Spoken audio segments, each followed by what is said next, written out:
आज जंग बदर की है, वही अजीम तरीन जंग जिनको कहते हुए आज का मुसलमान या भारतीय मुसलमान कहते हैं कि हम तब नहीं मिटे जब हम 313 थे। तो 313 जंग बदर, लेट्स स्टार्ट।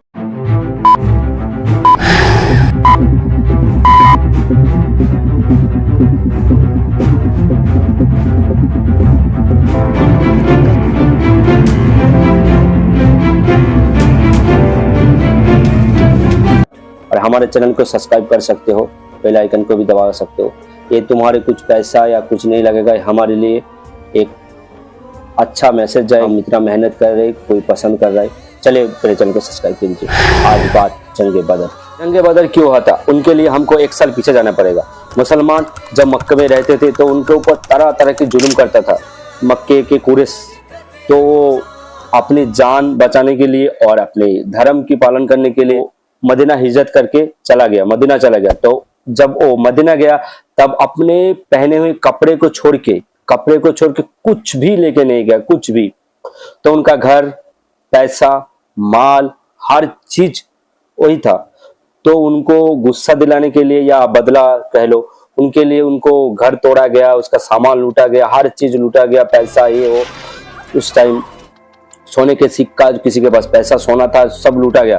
तो सारे चीज लेके अबू सुफियान सब सामान लेके सीरिया भेजने जा रहा था, जो आज का सीरिया है। इसमें पड़ता है मदीना, जो मुसलमान जहाँ पे रहते थे। तो मुसलमानों को खबर मिला कि उनके ही सामान बेचने जा रहा है अबू सुफियान। तो आ गए अपने सामान लेने के लिए, उसको रोकने के लिए। तो अबू सुफियान को पता चला कि जो सामान हम बेचने जा रहे हैं उनको लेने के लिए या मुसलमान आए। तो उसने एक बंदे को भेजा, जाओ मदीना जाके ये हमारा सामान लूटने के लिए, मुसलमान लूटने के लिए, मारने के लिए यहाँ पे रुका है। तो जाके कहो कि जल्दी से जल्दी मदद करने के लिए एक कोई सेना भेजे। तो बंदा चला गया। जाने के बाद उसने जो घोड़ा था उनका कान काट दिया और अपना कपड़ा फाड़ दिया। उस टाइम का उसका सोचा होगा ऐसे करेंगे तो ज्यादा सीरियस लेगा बंदे हमको कि सही कुछ ना कुछ तो हुआ है। तो कुरैश से कहा, तो कुरैश तो तिलमिला गए, अरे हमारा सामान लूटेगा हमारा, क्योंकि वो बहुत पावरफुल ताकतवर था। क्योंकि उसने कुछ साल पहले 60,000 अब्रहा के जो सेना थे उनको हराया था और पूरा अरब में उनका दबदबा था, कोई उनको हरा नहीं पाता था, बहुत पावरफुल स्ट्रॉन्ग था। तो उसने कहा जंग किया जाता है। इधर कुरैश लड़ाई करने की तैयारी करने लगा। तो अबू सुफियान जो सामान बेचने गया था वो बहुत होशियार था। तो उसने दूसरे रास्ते से लेके जो माल बचाते हुए मुसलमानों को चकमा दिया। फिर एक बार फिर वो घूम के दूसरे रास्ते से आ रहा था। खबर मिला कुरैश को कि वो सामान बच गया, मुसलमान को हाथ में नहीं लगा, वापस आ रहे। तब सबने कहा नहीं, लड़ाई फड़ाई कुछ नहीं करेंगे, अपना तो सामान मिल गया, सामान आ रहा है। The caravan is safe, so there is no need to fight. Abu जहल ने कहा लड़ाई नहीं करेंगे, इसका मतलब हिम्मत कैसे हुआ मुसलमानों को सामान लूटने की? हमारा सामान, क्योंकि उसका था ही नहीं, फिर भी हमारा सामान लूटने का हिम्मत कैसे हुआ? हम तो सबक सिखा के रहेंगे मुसलमानों को। तो कि कुरैश 1,000 सेना लेके चल पड़ा बदर की तरफ जंग करने के लिए कि मुसलमानों को तब खत्म ही कर देंगे। बहुत उन लोगों का क्या हिम्मत हो गया। उधर मुसलमान महज 313, 2 घोड़ा, 60 या 70 ऊंट, 4 तलवारें। मुसलमान तो इधर लड़ने के लिए आया ही नहीं था, क्यों? अपना सामान बचाने के लिए आया था। जो सामान उनसे लूटा गया था, अबू सुफियान बेचने जा रहा था, वो लेने के लिए आया था मुसलमान। तो अब जंग तो लाजमी हो गया, उधर जंग करने आया। तो उधर 1,000 सेना देख के मुसलमानों को घबराहट होने लगा। लाजमी है, घबराहट होगा, इंसान तो है साहबा। तो मोहम्मद सल्लल्लाहु अलैहि वसल्लम ने साहबा से पूछा कि अगर किसी को घर जाना है तो जा सकते हो जंग से, अगर किसी को डर लगता है घर जाना चाहे तो जा सकते हो। तब साहबा उस टाइम पे मुसलमानों ने कहने लगा कि नहीं, ये मोहम्मद सल्लल्लाहु अलैहि वसल्लम, हम आपको छोड़ के कहीं नहीं जाएंगे। हम बनी इसराइल की कौम नहीं है। जैसे बनी इसराइल ने मूसा अलैहिस्सलाम को कहा था कि तुम जानो तुम्हारा रब जाने, तुम्हारा रब जाके जंग करो, हम ऐसे नहीं कहेंगे। हम जिएंगे भी आपके साथ, अगर अल्लाह रसूल के लिए जान भी देना पड़ा तो जान भी दे देंगे। ये बात सुन के मोहम्मद सल्लल्लाहु अलैहि वसल्लम बहुत ही खुश हुआ। रात को अल्लाह से मोहम्मद सल्लल्लाहु अलैहि वसल्लम दुआ की कि ए मेरे रब, अगर ये 313 आज हलाक हो गए, शहीद हो गए, तो तेरा नाम लेने वाला कोई नहीं रहेगा। अल्लाह से दुआ की मोहम्मद सल्लल्लाहु अलैहि वसल्लम ने एक लकड़ी लिया और वो निशान बनाने लगा कि यहाँ पे अबू जहल मरेगा, यहाँ पे ये मरेगा, यहाँ पे उतबा मरेगा, हर जगह निशान बनाने लगा।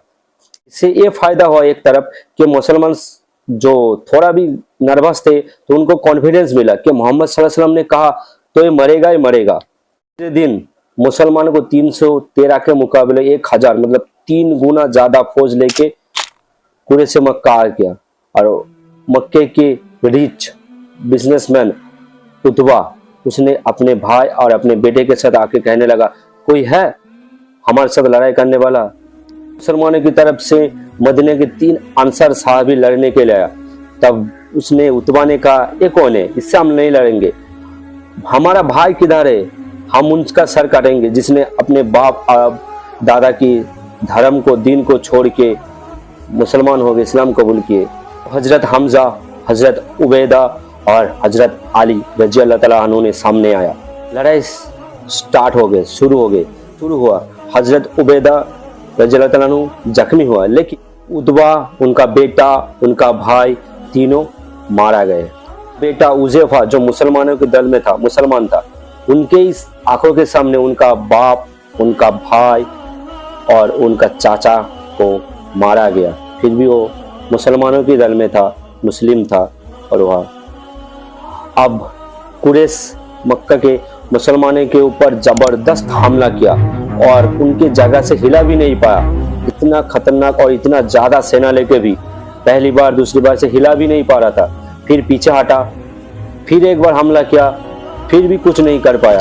तो अब मुसलमान बहुत ही बहादुरी के साथ कुरैश मक्का के ऊपर हमला करने लगा। हमला करके उन लोगों को जबरदस्त शिकस्त दी और वो तितर बितर हो गए। उनका इतना ज्यादा सेना होने के बावजूद उनको ये हमला उन लोग सह नहीं पाया और तितर बितर हो गया। 70 बंदी बनाया गया, 70 उनमें मारा गया कुरैश से मक्का का। मुसलमानों को भी नुकसान हुआ, मुसलमान 14 शहीद हो गए, 14 मुस्लिम शहीद हो गया। जंग खत्म होने के बाद सहाबियों ने या मुसलमानों ने जो मोहम्मद सल्लल्लाहु अलैहि वसल्लम ने जो मार्क किया था, जो निशान बनाया था लकड़ी से, तो यहाँ पे ये मरेगा, यहाँ पे वो मरेगा, वही निशान पे जहाँ पे जिसके लिए जो निशान बनाया था वहां पे वही इंसान मरा।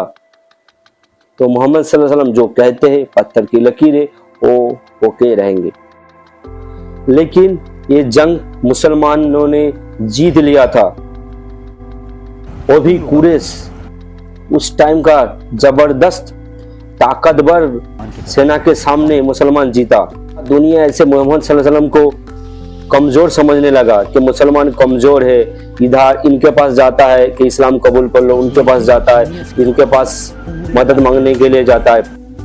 अब पूरा अरब मुसलमानों को मोहम्मद सल्लल्लाहु अलैहि वसल्लम को एक ताकतवर लीडर और मुसलमान को एक ताकतवर सेना के रूप में देखने लगा। और इधर अबू सुफियान जो पहुंच गया था अपने माल लेके, वो वहां चैन से नहीं बैठेंगे, वो भी जंग करने की तैयारी करने लगा।